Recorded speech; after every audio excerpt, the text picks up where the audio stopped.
Good morning. I'm Sarah Hall with the Institute for Emerging Issues, a nonpartisan public policy and convening organization at NC State University. I'm pleased to welcome you to the third episode in our Talent First Tuesday series and the first episode in today's doubleheader. Earlier this year, we held our annual Emerging Issues Forum that centered on growing the state's workforce, with a focus on removing barriers for those who have historically, systemically, or a result of COVID-19 had difficulties connecting and engaging in the workforce. The forum featured thought leaders and community practitioners who shared their knowledge and experience on how best to address this challenge. We also had several breakout sessions that were extremely popular with participants, each focused on one unique yet very much intersectional group that faces workforce barriers. The biggest complaint? Not being able to attend more than one discussion while at the forum. And of course, not everyone was able to attend the forum. So in response, we wanted to revisit each breakout session and let you be a part of the discussion again or join us for the first time. Today, we've brought back some of our speakers to provide high-level data and discuss an initial set of recommendations and tactics to help support families with young children connect and engage in good jobs. We have Neil Harrington, Strategic Data Analyst with the Economic and Policy Analysis team at LEAD at NC Commerce. We have Rob Thompson, Director of Early Childhood at Blue Cross Blue Shield of North Carolina Foundation. Joining us today is also Muffy Grant, Executive Director of NC Early Childhood Foundation. Muffy and her colleague Lisa Finaldi have been trailblazers in the early childhood space, and we're grateful for all that you do for being here. And also joining us this morning will be Ashanti, Ternoir, Coach and LifeWorks Program with Community Action Opportunities, and Cami Baggett, Regional Manager with NC State's Industry Expansion Solutions. After we hear from them, we'll stop recording and use our remaining time to share our collective ideas for how these recommendations could come to life in your communities and regions. Before we begin, I want to provide some background about how the recommendations and tactics came to be. We received support from the U.S. Economic Development Administration and convened a task force comprised of those with systems expertise and individuals with current or recent lived experience in facing unemployment barriers. It was co-chaired by Dr. Annie Izod, Executive Director of the NC Works Commission, and Philip Cooper, IEI Practitioner in Residence and Workforce Equity Advocate with the Land of Sky Regional Council. We had a total of 65 task force members across 5 working groups. They met 4 times from September to November and identified a set of challenges they wanted to work on. Their recommendations and tactics were further discussed and refined at the forum, and we'll be sharing some of those with you this morning. There were also 7 cross-cutting themes that I want you to keep in mind during this discussion. First, ensuring that the resources available are not only easy to access, but relevant and created by those with lived experience. Second, ensuring that there are comprehensive career pathways that meet the needs of businesses, but are also meeting the needs of underrepresented groups. And that takes intentionality and collaboration to achieve.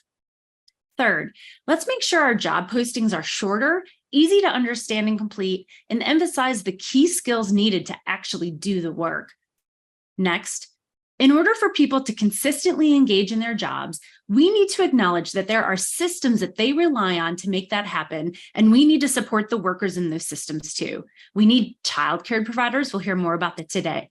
Before and after school support, reliable transportation, healthcare workers, etc.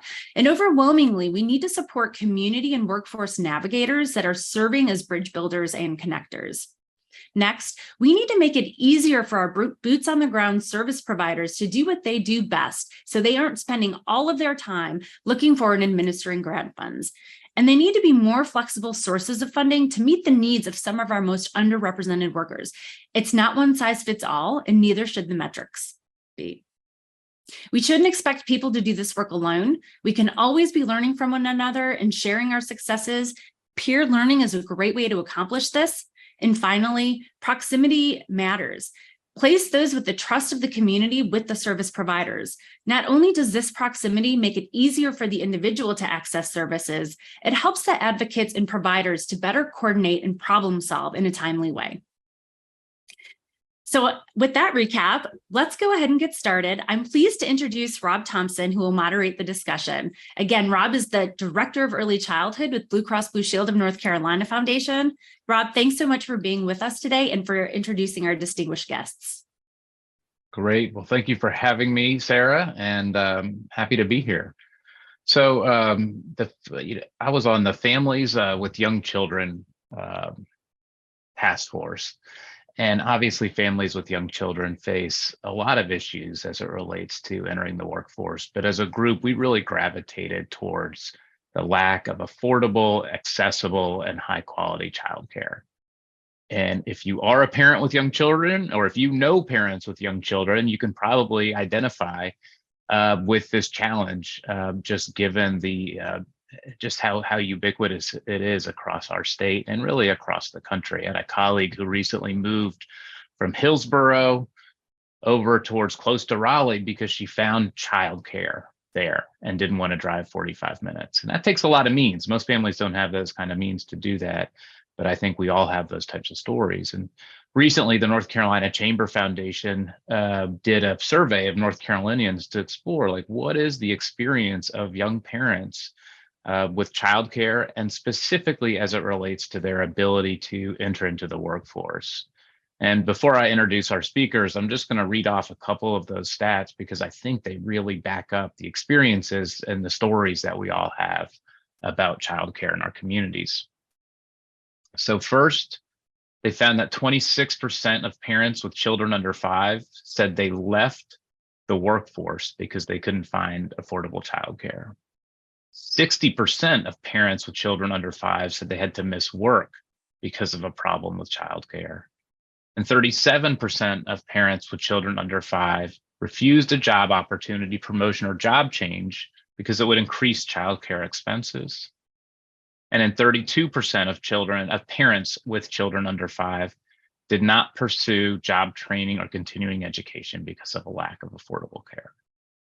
So to me, those statistics are compelling. They're troubling. The glimmer of good news that came out of that survey data is that a broad bipartisan majority of North Carolinians say we need to spend taxpayer dollars to improve this situation, and they recognize the need they recognize that childcare needs to be a big public investment for the state. So hopefully that will translate into more action in the future, but I better be careful and not get too far down the advocacy road here. So I'll stop there and introduce our speakers. So we have some great speakers today, and I'm gonna make sure I pull up my notes so I don't get anyone's titles wrong here. So first we have Neil Harrington. He's a strategic data analysis on the economic and policy team. And then I know LEAD stands for something, but I'm forgetting. And I know Sarah just said it, but I'm just going to say LEAD at NC Commerce.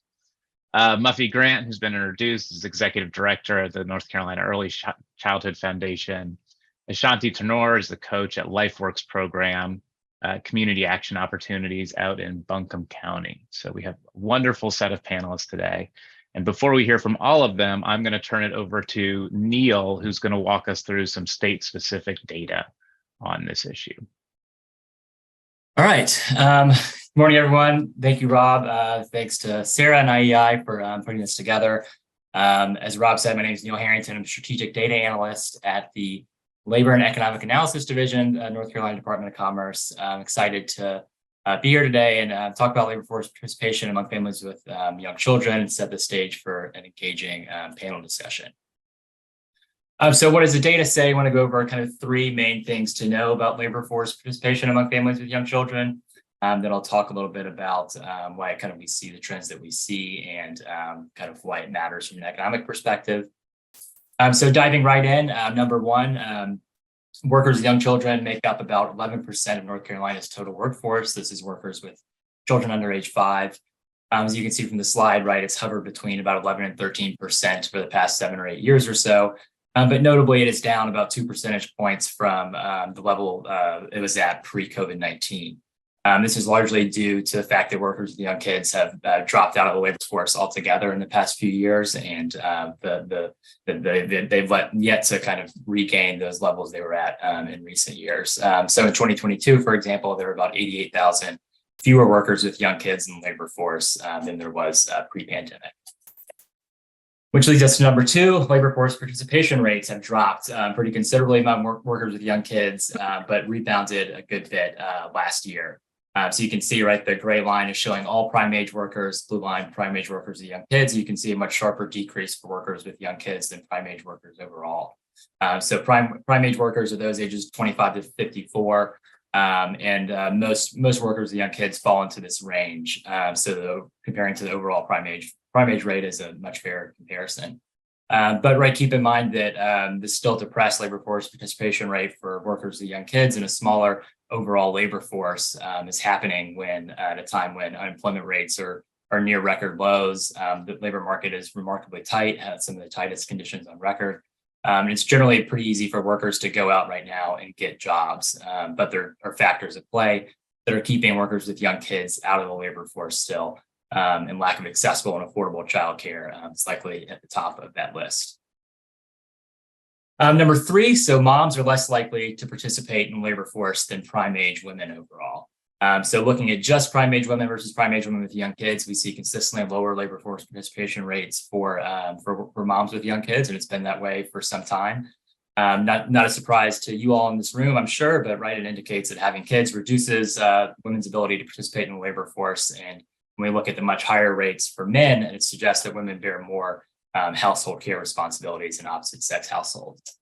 Right, men, on the other hand, have the exact opposite experience. When prime age men have kids, we see the labor force participation increase typically compared to prime working age men overall.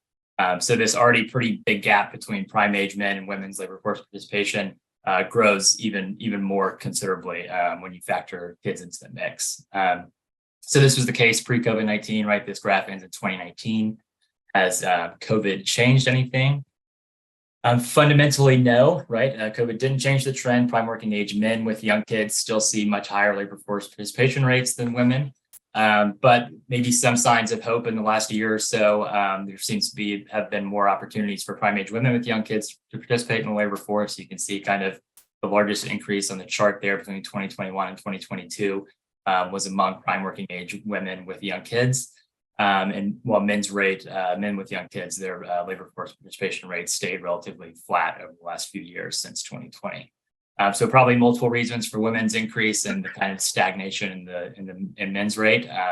Data is less clear about why the exact reason we're seeing this. We can certainly speculate. Right, we know COVID has kind of increased work from home opportunities and added kind of employer flexibility with scheduling and things like that, which might have a lot of women who typically have to stay home more and bear more household care responsibilities to participate in the labor force.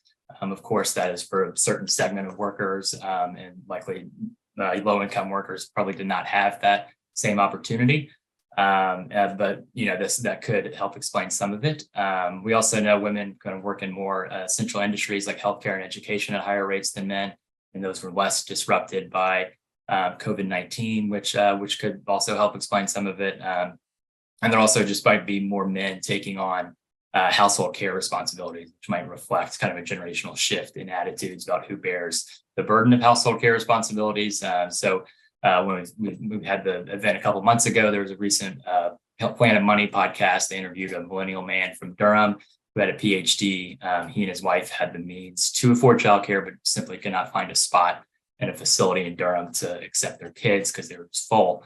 So one of them had to quit their job and take care of the kids for a little bit while the other went to work. And the man that was being interviewed ultimately decided to quit his job and drop out of labor force for a couple of months while his wife continued to work. So things like that, right? A kind of maybe a shift in generational attitudes about who bears household care burdens might help also explain the increase for women over the past year or so. But on the whole, right, women's employment and labor force participation is still much more affected by childcare issues than men. But if COVID has done something to bring some sort of gender balance to care responsibilities, that would certainly be a good thing, in my opinion. So that's the data. So why might labor force participation be lower for parents? To some small extent, personal choice could be at play for parents with financial means, probably less and less of reality. In today's world, one study found recently that only about 3.4% of North Carolina families had a stay-at-home parent. But for some people, that might be a choice. Right, I mentioned the women bear more household care responsibilities, inequities and household care like childcare and elder care too, reduces women's labor force participation relative to men.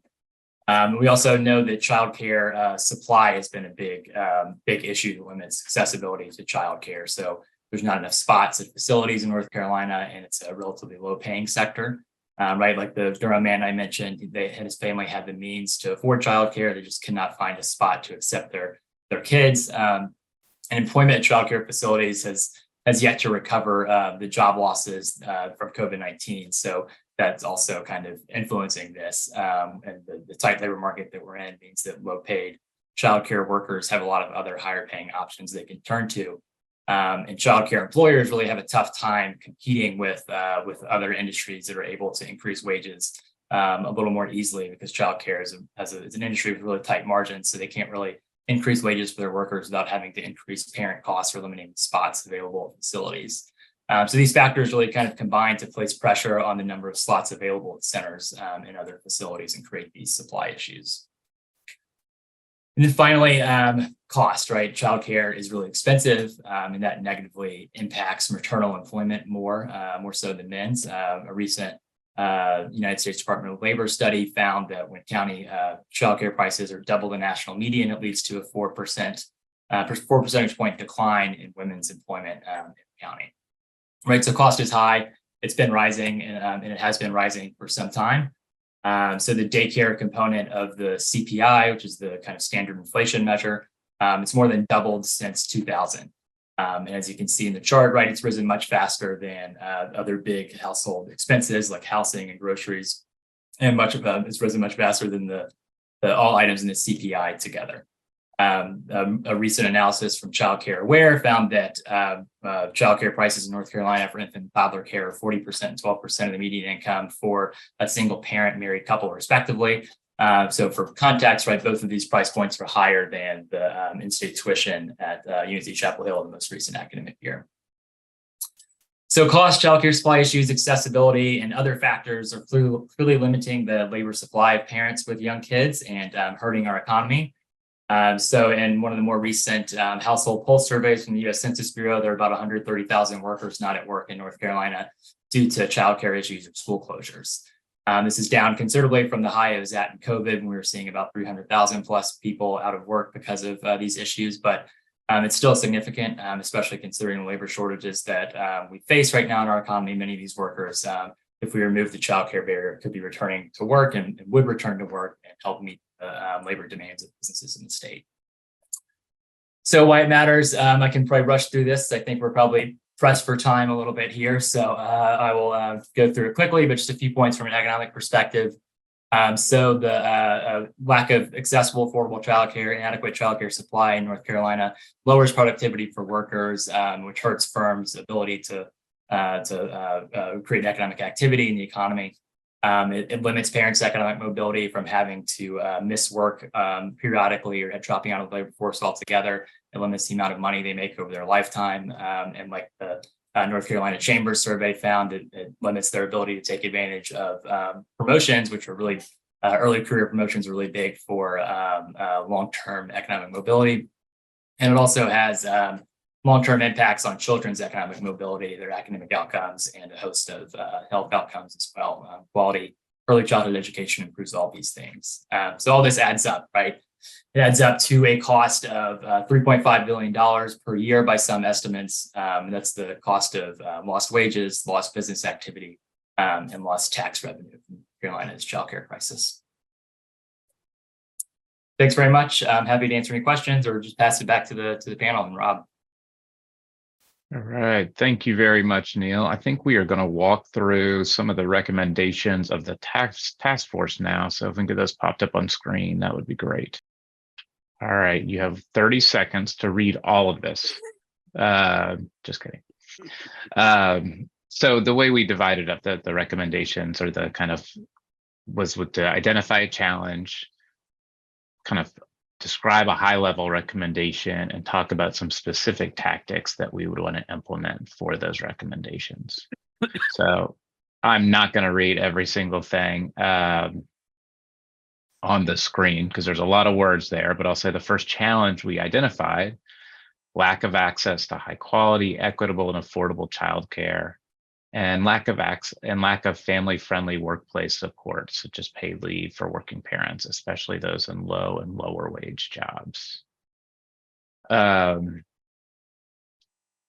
So some of the specific tactics are about piloting economic development incentive programs to help kind of incentivize business to include things like paid family and medical leave. I'm just walking through a couple here just to see which ones pop out. Second recommendation is to leverage local partnerships to support administrative cost sharing models for childcare providers. So this is really looking to see what are the ways we can reduce cost for childcare providers from the administrative point of view. The third recommendation is about leveraging existing and underutilized physical assets to try and expand the supply of childcare across the state, looking at faith-based communities, nonprofit and community organizations, and trying to figure out where some opportunities that could be leveraged. Go to the next slide. Recommendation 4 is address salary and wage inequality for early childhood educators. This is obviously a really key issue.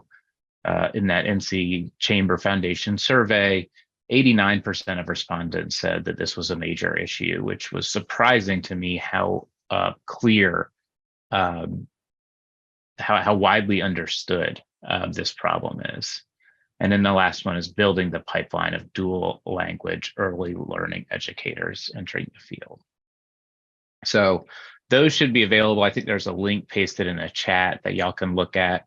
Now I want to go to our panelists and ask them a simple question, which is just of those recommendations, recognizing that there was a lot there, which ones of the recommendations are the most meaningful to you, or do you think are the most important and would want to kind of expand a little bit on so that our audience could get a deeper sense of why they're included and what they mean? So Muffy, I'm going to kick it over to you to lead us off. Go for it. Sure. Thank you so much, Rob. So happy to be with you all today.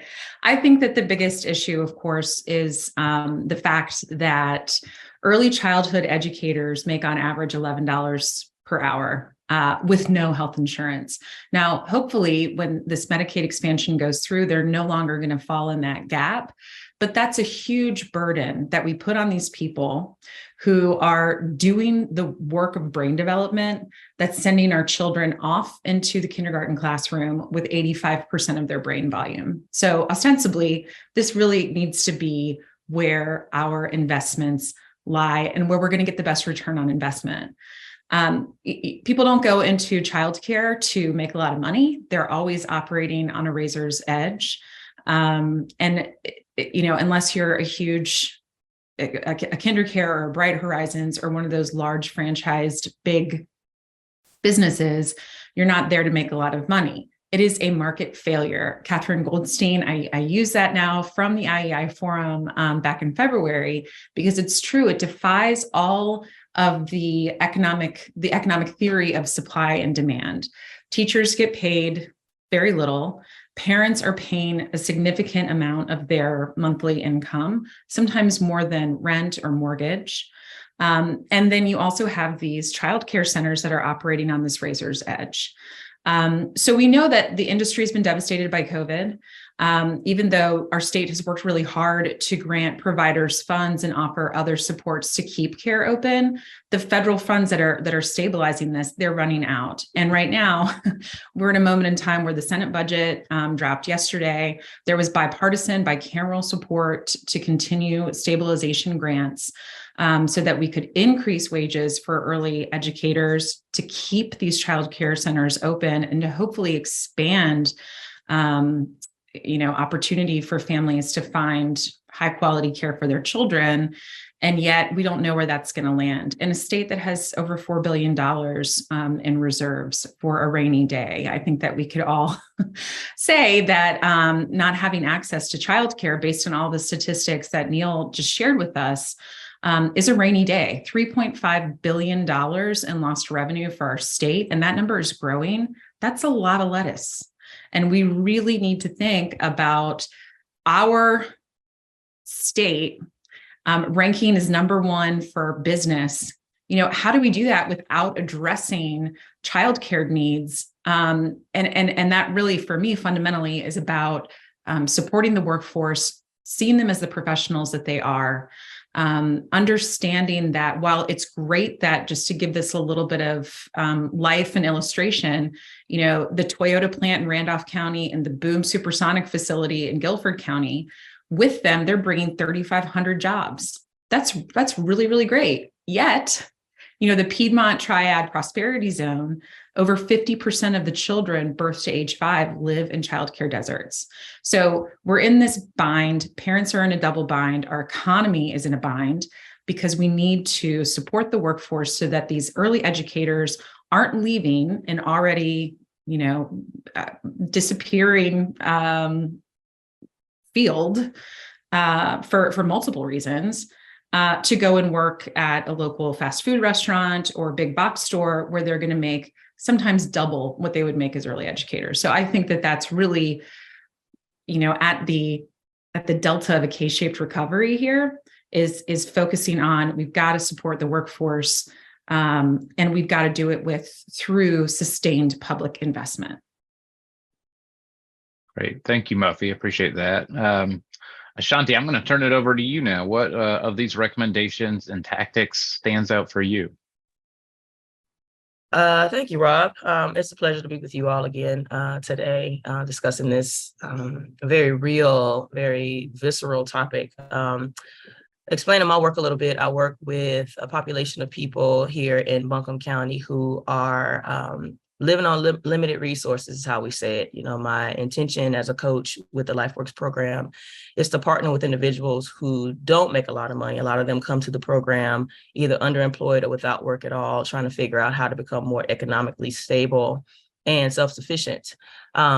So for me, it's a very sensitive topic because this is the work that I do every day, with trying to figure out ways to workshop ideas about how to remove barriers and challenges for the families that I serve. A lot of the people that come to me are folks who want to work, and they want the opportunity to be able to make things better for their children and for their families. For me, with the work that I do within the county and in Asheville, it really is centered around more local participation with employers. I think for me, and I'm not sure if that fits in any of the recommendations that we have worked out with IEI over the last few months, but I think about the type of connections that I know I have garnered and have established with partnerships with employers in the area who recognize this issue of low wage employment for a lot of people, or just lack of access to jobs that are more family friendly, right? There's a lot of opportunity for work within the service sector here in Asheville, manufacturing, in the healthcare system. But these jobs, even though they're available, are not exactly conducive to families who have kids.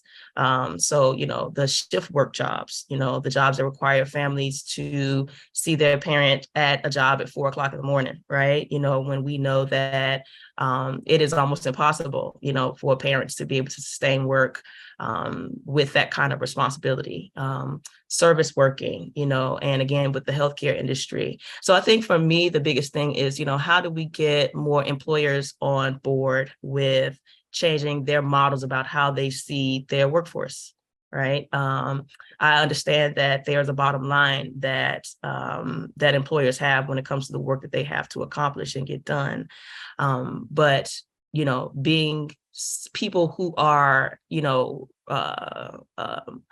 more forward thinking when it comes to how do we get behind the workforce, and how do we help them kind of establish themselves, and that in the end, if we do focus more so on them and their needs, that this can't help but work out for the best benefit of that employer.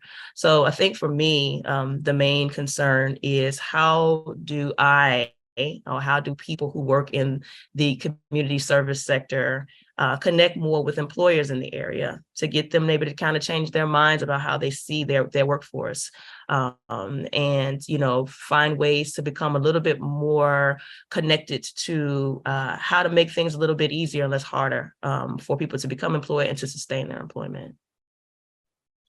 Thanks, Ashanti. And I think you make some great points about business engagement, and Muffy's done a good bit of that with the Early Childhood Foundation. It seems like there's a couple avenues. One you talk about, which is direct engagement of specific employers to make sure that they're looking at possibilities for supporting childcare for their employees. And that's super important, especially as you talked about like shift work, where there's just not a lot in the ecosystem. And then I think one thing we're starting to see more of as well is employers saying, gosh, this is a problem for our economy. This is a problem for all of us. What can we do from a policy perspective to improve this situation? And I think there's been a new coalition of chambers of commerce that has come on board recently, and I think that's encouraging. So I do think that that's kind of a theme that we want to kind of continue to pick up on as we look to improve our childcare in North Carolina. So Neil, I'm going to turn it over to you and put you on the spot a little bit. Is there anything from our recommendations and tactics that kind of draws you in, or that you really see as a priority? Yeah, I'm going off the cuff a little bit here. I'm a unprepared panelist, but I'll do my best. I'm kind of echoing what both Muffy and Ashanti had said, especially the wages issue. Childcare, like Muffy said, childcare average worker average wage is like $11, and I think that really prevents people from even thinking about going into the industry, given the host of other options they have at like fast food restaurants, like Muffy said, where they can probably make $20 an hour, almost double that right now. So in the kind of current tight labor market environment we're in, finding ways to increase wages for childcare workers and attract people into that industry, I think is really critical to ensuring that facilities are able to offer the amount of services that are really needed out there. One of my colleagues at LEAD did a paper, an article on our LEAD feed, the blog that we have last fall, looking at kind of where childcare employment would be had it continued at the pre-COVID-19 growth rate trend. We'd have about 3,500 more childcare workers had COVID-19 not happened, but that probably still wouldn't be enough to what we would actually need to really meet the service demand that's out there. And I think, the wage issue is kind of at the center of that. So the bipartisan support for extending the stabilization grants is excellent. The other programs like wages and things like that. North Carolina, can't remember the exact name, but the wages program that also provides wage subsidies to employers is really big. And then, like Ashanti said, the kind of drawing in a diverse set of partners into the childcare space, whether that's employers or other kind of civic organizations and communities to try to help offer services. Where I think one of the recommendations too was kind of looking at local partnerships between service providers to kind of share administrative cost burdens, things like that. I think are interesting and innovative, that could reduce administrative costs for childcare facilities and allow them to maybe put more money into wage increases and things like that. Great, thank you, Neil. I want to dive in a little bit more deeply on some of this employer engagement piece, because I think that is really important, and I think we have some good expertise on this panel. So Muffy, I'm wondering if you would talk a little bit more about the work of the Early Childhood Foundation, Family Forward NC, and how y'all are, what you're hearing from employers as they talk about childcare, what types of supports you might provide, and just any reflections you have on helping them navigate this space so that they can be more supportive of families with young children. Absolutely. So Family Forward NC really endeavors to harness the power of the private sector to focus on the healthy growth of the children of their employees. And that's not necessarily, that's the through line, right? So everyone, it's kind of like the curb cut theory.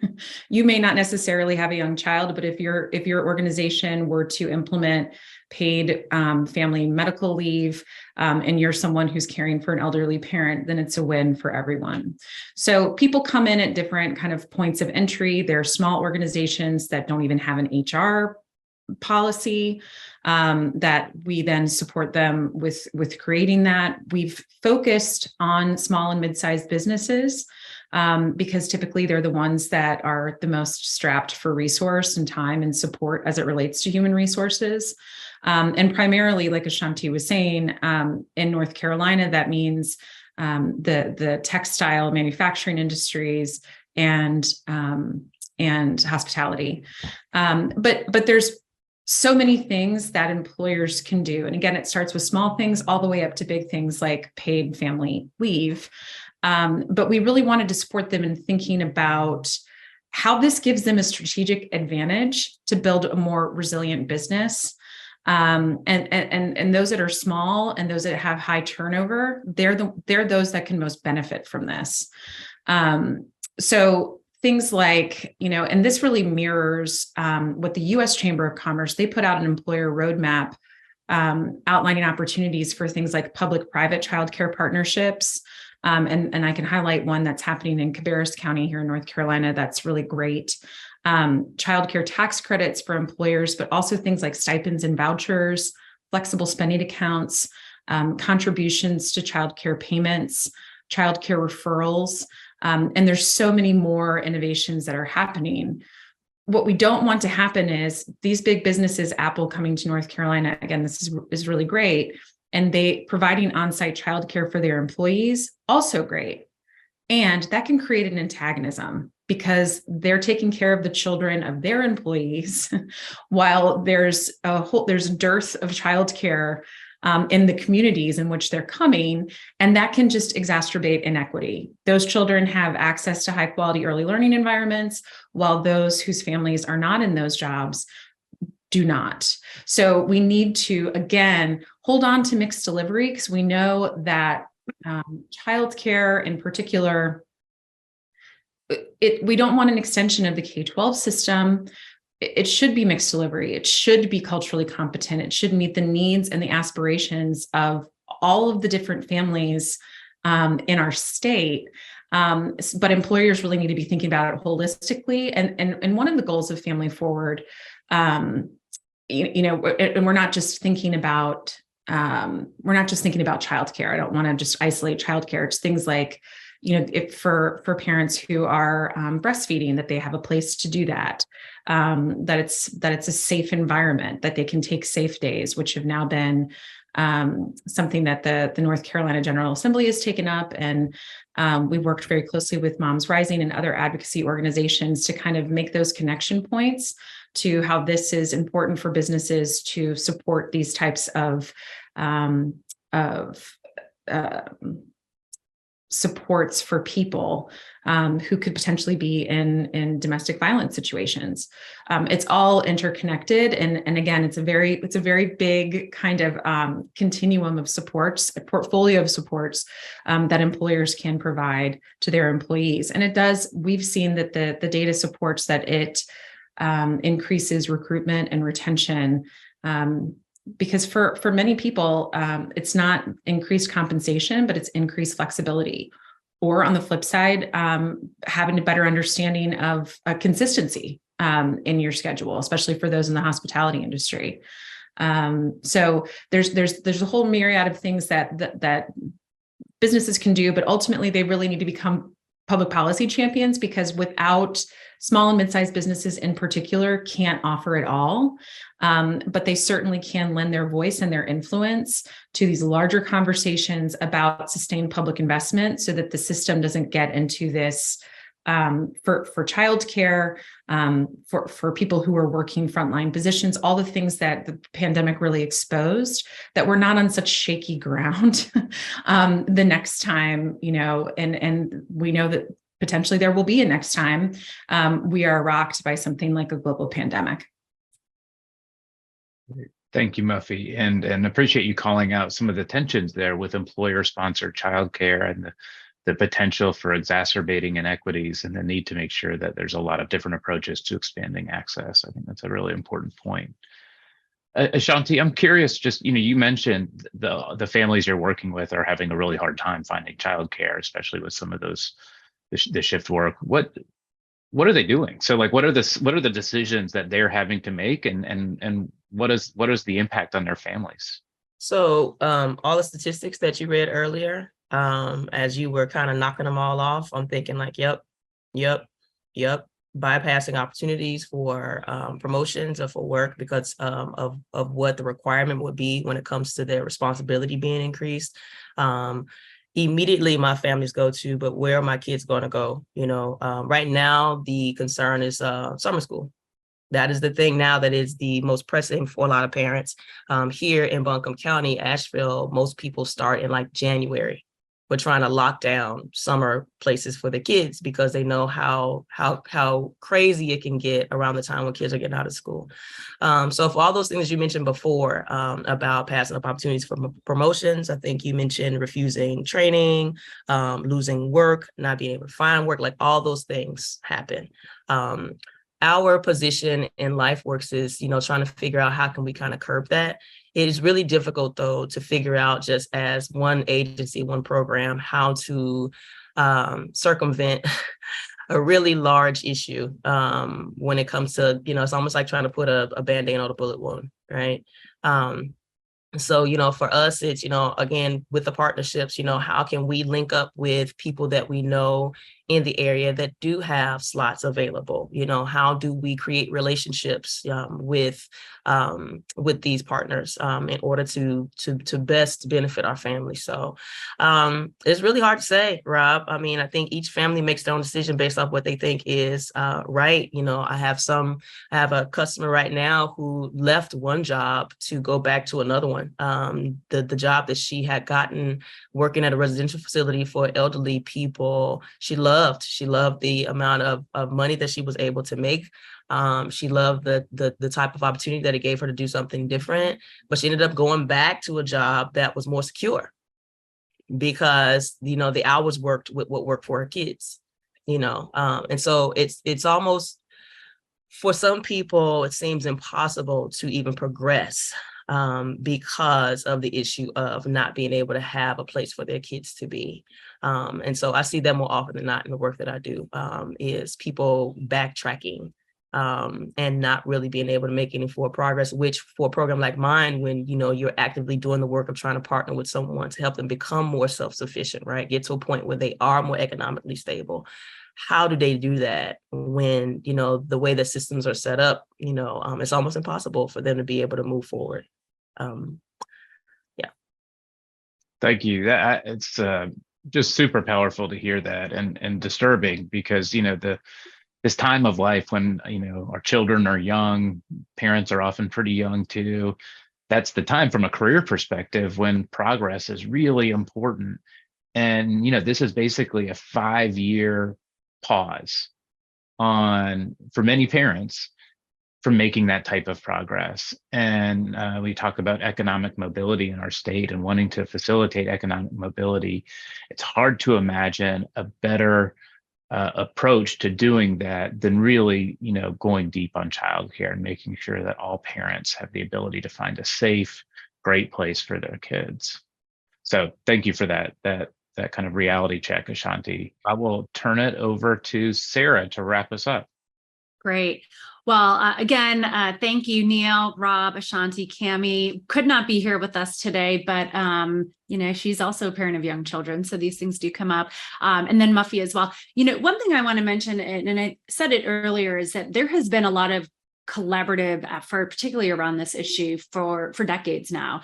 And so while the Institute for Emerging Issues really wanted to lift up some of this work, I really encourage you all to look at the work that NC Family Forward and the Early Childhood Foundation has done and other groups in terms of their recommendations, which are much more comprehensive.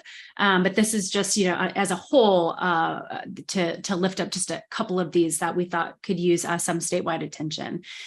So the recorded portion of today's conversation will be available later today as a special episode of our Connected podcast. We will also share all of our Talent First Tuesday recordings on YouTube, Facebook, and LinkedIn. These links can be found on our website, emergingissues.org. If you're continuing on today for the next in our series, we'll be talking about individuals with disability or neurodiversity, and I'll see you in just a few moments. If you're not registered, just click on the link we put in the chat. And then we hope to see you on May 23rd for the final in our series on Opportunity Youth. So again, for more information, please go to emergingissues.org. Thank you again. Enjoy the rest of your day. And until next time, let's stay connected.